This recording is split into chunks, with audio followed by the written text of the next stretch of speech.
So basically, if a PR firm is promising you guaranteed media coverage, you should ask, is it earned or is it a paid placement dressed up to look like earned media coverage? Because many PR firms are popping up quietly profiting from placed media, PLACED, placed media, while passing it off as editorial coverage or earned media coverage.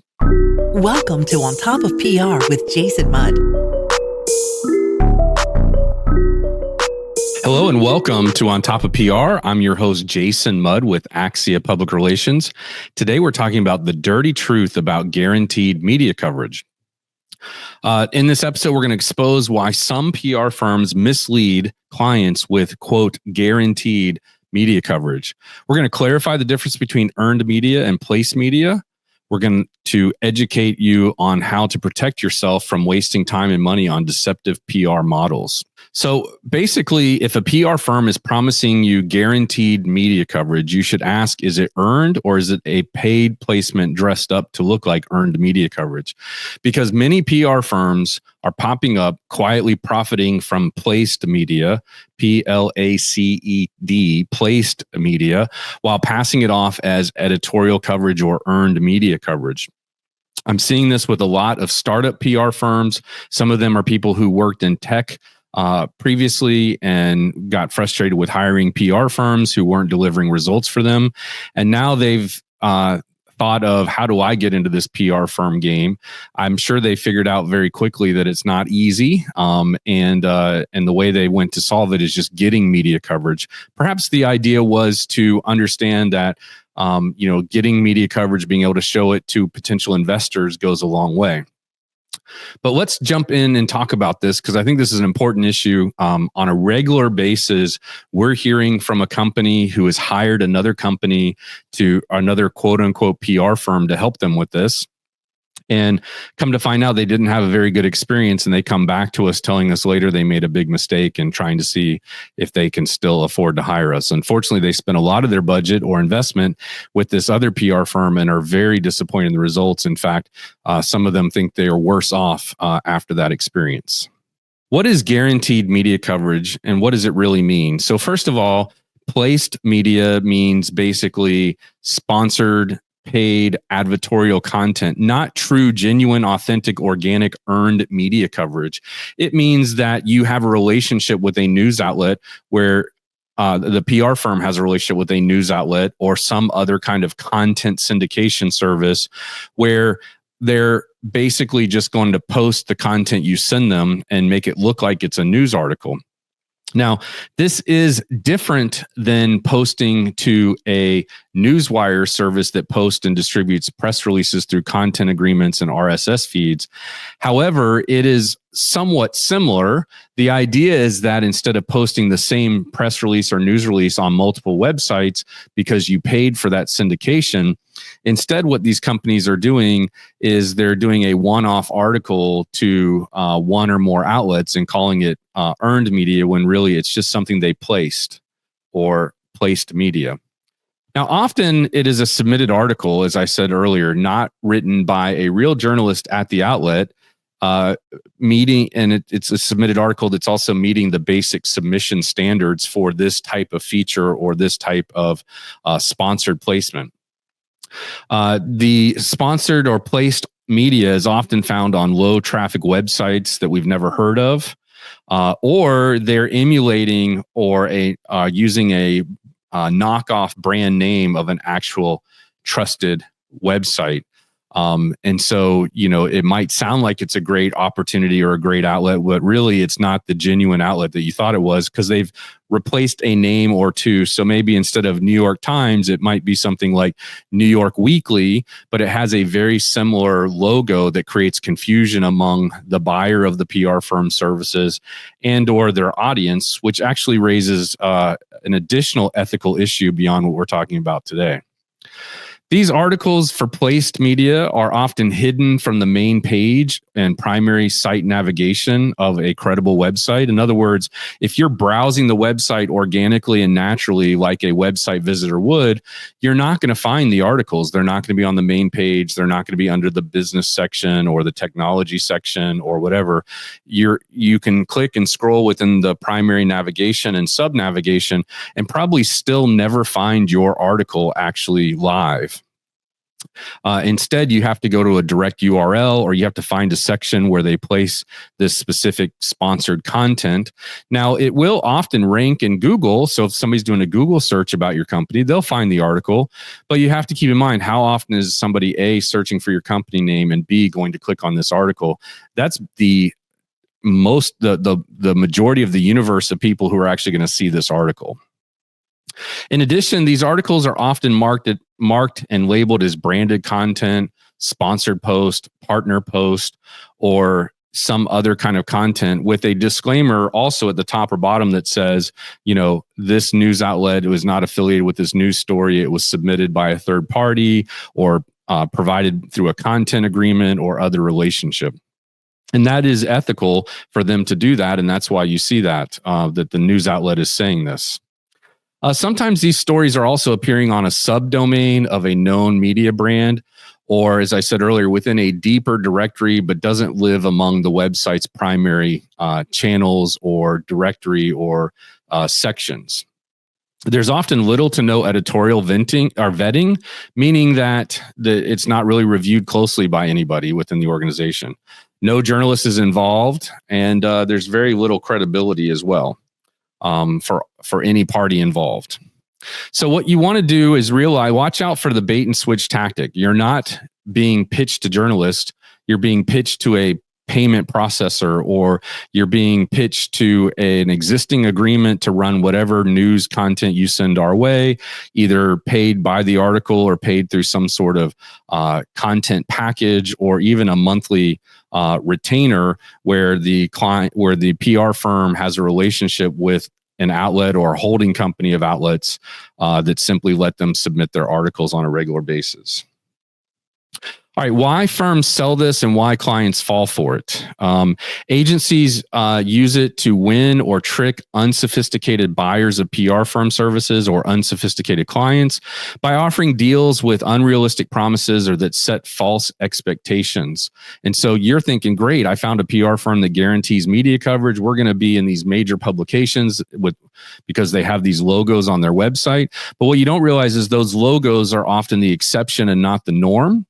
And one thing I will tell you, I've seen firsthand from other companies that have tried to hire these firms is, and people who work at these firms who have shared this with me is, they set out trying to get you authentic and genuine media coverage throughout the month because they guarantee so many articles per month. Let's say they guarantee you 2 articles a month or 1 to 3 articles a month is typically the norm. They'll start the month out trying to create real, genuine, authentic earned media coverage, right? But then by week 3.5 or week 4, if they haven't done that, then they just start inserting placed media coverage for you. Or they'll start the month off and let's say they sold you on a package of 3 articles per month.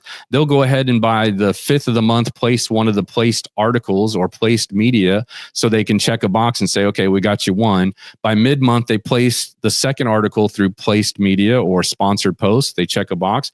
And at the end of the month, they'll go ahead and do the third one. Or they'll wait till the end of the month and place all 3 when they haven't been able to get organic coverage. Now, there is nothing wrong with them trying to get organic coverage. That's what you hired them to do. The fail-safe is the placed media.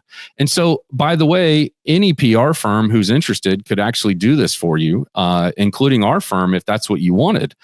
So it is an option that is available, could be built into a package, but the importance is the transparency and disclosure, of that happening should you come to an agreement of saying, hey, if you can't get us 3 articles per month, we want to have 3 placed media articles per month.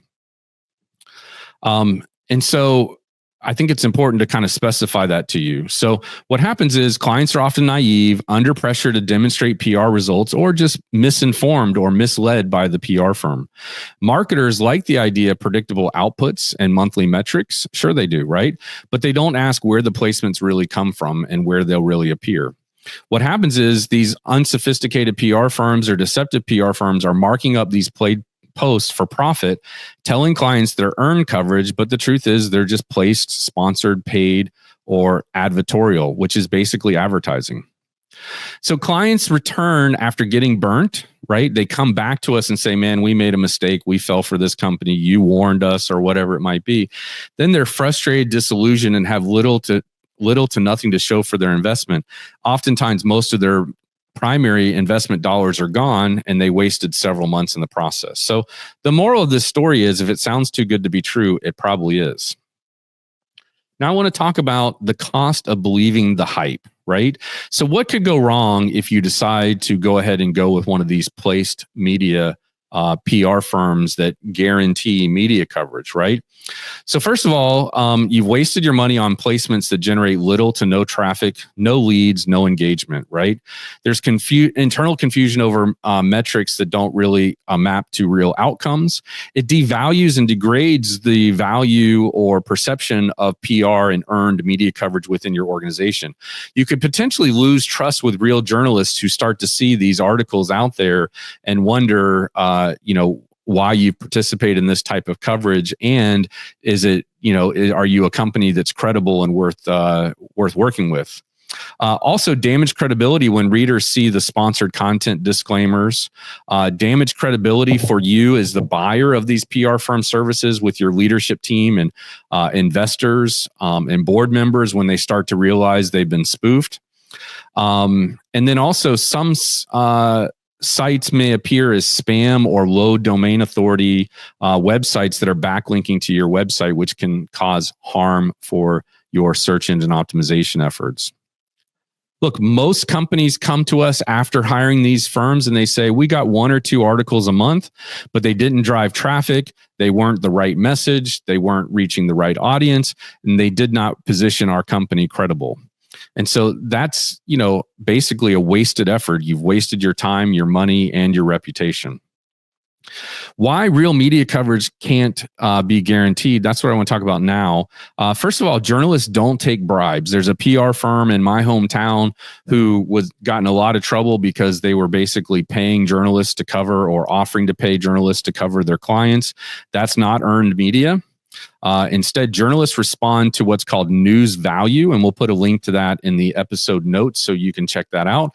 But news value, news judgment, elements of news, newsworthiness, these are all terms that journalists use to describe the value of the news stories they're reporting. And the more elements of news a news story has, the more likely to get coverage. Okay. But one thing that's really important, you could be the best man at the Wall Street Journal, New York Times, National Public Radio, whatever news outlet you want to be in. I could be best friends with the editor. I could be the best man in that editor's wedding. If I'm sending content to him or her that does not match his or her outlet's news policy or standards, it's not going to get coverage, right? So relationships are great, but what's superior is a good news story always. So news coverage depends on timing, relevance, exclusivity, relationships, not payments, right?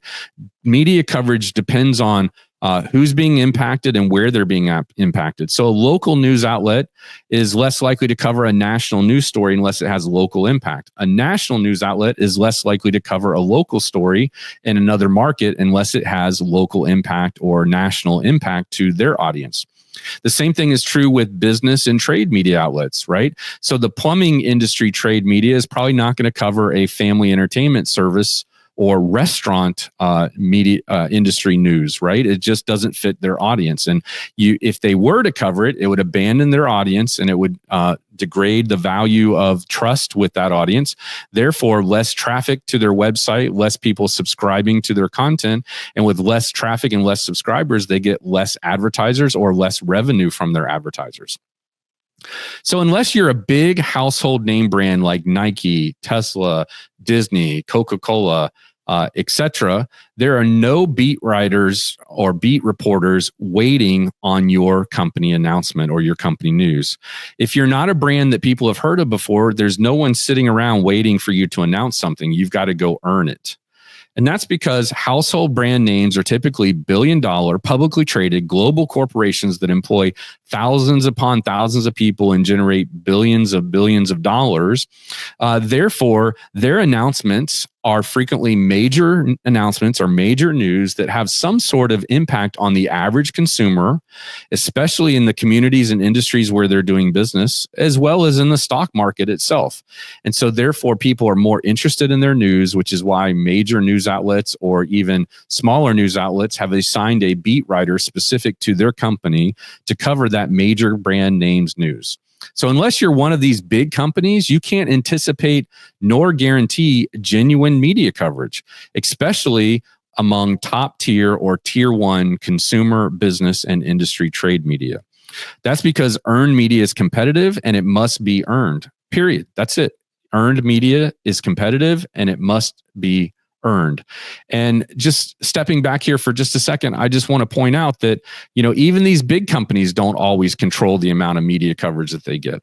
And so, like I said, unless you're a big company, you can't count on media coverage all the time. The only way to guarantee media coverage is if somebody does something really slanderous or sloppy or scandalous. And I don't think that's the type of news you want to attract, so that you can't really guarantee media coverage, right?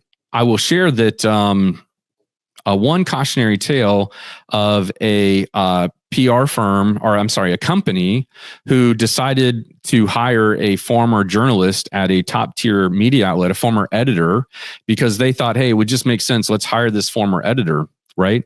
And they hired them on a pay for placement opportunity where they would just pay them every time. So I think they offered him something like, $10,000 for each time he could get a news outlet that he had a relationship with to cover their story. But what ended up happening is, one, they found out this tier one journalist really just knew people at the same news outlet. So that was the only outlet he could really deliver coverage on. And the types of stories he was bringing to them were not in line strategically with the messaging they were looking for. So they very rarely paid this individual $10,000. But trust me, if clients knew that you were getting paid, if journalists knew that you were getting paid $10,000 to have them write a story, that would really not pass a very good sniff test, especially if you were a former colleague or a friend of theirs and you were just using them to get that kind of money. So you want to talk about creating difficulty with the relationships or strain or tension consciously or subconsciously with a reporter. That is one way to do that. So here are the dirty secrets you need to know. These firms often ghostwrite puff pieces or kind of boring or promotional type content and pass them on to to low tier contributors. So, I've been doing this 20 something years. I've seen where there's a contributor, there's a guy I know who's a contributor for Forbes, or used to be, I should say. And I started figuring out through networking and just seeing trends that, he was basically getting paid to write articles for Forbes, but simultaneously getting paid by the companies he was quoting and citing and sourcing in his articles. Well, Forbes shut that down pretty quick and stopped letting him be a contributor, right? I know in my local daily newspaper, there was a freelance PR guy who was simultaneously freelance writing for the daily newspaper. And I know for a fact from our clients who told us that he would come to them and say, hey, I'm writing a story for the daily newspaper. It's about X, Y, or Z. And, I can get you included in this article, but I need you to pay me, X number of thousands of dollars for that. And the client said, hey, we did that a couple times, but then realized what was happening and we didn't feel good about it. And nor should that freelancer feel good about it. And if the news outlet knew about that, it would put the kibosh on that very quickly. In fact, it ultimately ended up letting him write for them because of those allegations. So what will happen is these ghostwriters will submit puff pieces, pass them on either to or through low tier contributors or a relationship they have with one of these placed media outlets. They'll use these placed media outlets because they've pre-purchased a certain amount of media inventory with them, pre-purchased, 5 articles a month or 5 articles a week, maybe even unlimited articles. And they've disguised them as organic and authentic earned news coverage.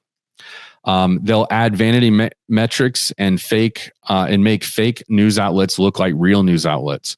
They'll resell press release syndication with misleading ROI claims. So at Axia, we love posting our clients' news releases on a syndicated commercial news wire because it just helps get that coverage everywhere. And so we create kind of like an omnipresent appearance and massive visibility for our clients. But we don't record that press release syndication or that press release pickup, automated pickup in our coverage report because it just feels misleading. We will definitely acknowledge that we posted something on a press release syndication service. That's what every major brand does. And a lot of times they do it because they have to disclose because they're publicly traded. But we don't try to put that into our coverage report and inflate our numbers. These PR firms will also hide branded content label in the fine print, meaning maybe in the fine print, they'll express to you that it's paid media, but many don't even do that. So listen, if it's guaranteed, it's not earned. And if it's not earned, it's not PR, it's advertising or paid media. So I want to share how to protect yourself here as we're wrapping up. So the direct questions you should ask before hiring these PR firms is, one, when you guarantee media coverage, who's actually writing the story? You need to find out if it's a contributed or submitted article. Is it written by the staff of the PR firm? Is it written by a freelancer of the PR firm that they pay to write the article? Is it being written by a staff writer at the actual news outlet? Is a freelance journalist involved? Is there a ghost writer writing on behalf of the PR firm or the PR firm's team? What will be your ability to review this article? If you're able to review and give full approval to the article, it's probably a submitted article or a placed or paid or sponsored or advertorial content. Ask the PR firm here who decides what runs. Is it an editor or is it a pay-to-play outlet? Is it a genuine editor of a genuine credible news outlet, or is it a pay-to-play outlet, or is it hidden on a page that no one will see? Will this article, will this story, will this content be disclosed as a sponsored content? Where does it live on their website? Is it on the homepage? Is it buried deep within the website and not even included in the primary navigation? Will I be able to find it by browsing the website? Will I be able to find it by searching the website? Will it even be on Google or another search engine? How long will it stay live? Is it a permanent link? Is it a permanent article? I've seen situations where a company will buy or a PR firm will go and get this type of media coverage, and then within 30 days, it's no longer live anymore. And so that's important to keep about because you really want to buy credible, real news coverage that's going to stay live forever. And so again, I would ask, how long will it stay ranking on Google and other search engines? And this is really important, can I see real example articles with and then tell me exactly the client name that your firm placed? What is the role you and your firm placed in earning that coverage, as well as what's that article's traffic and engagement metrics? What you deserve here are real answers, not sales or marketing spin or a big sales pitch and big sales promise. You need to get to the real answers of this information.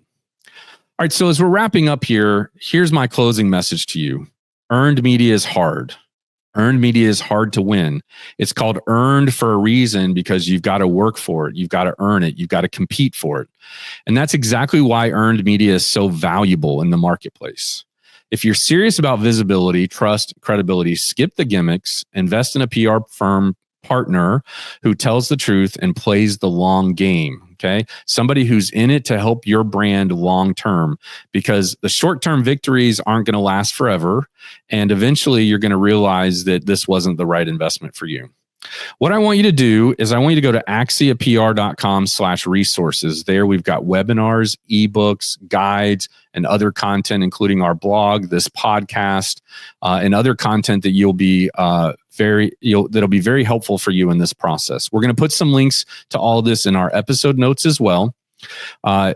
And in addition, we've got a PR hack of the week. We've got a monthly 60-second impact newsletter and some other content, I think, there at axiapr.com/resources that will be very valuable for you.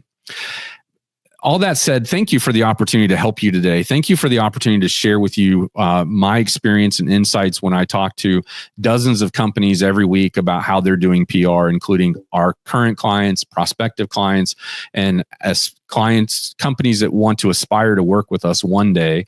I'm trying to help you avoid the things that they're experiencing so that you have the best experience possible.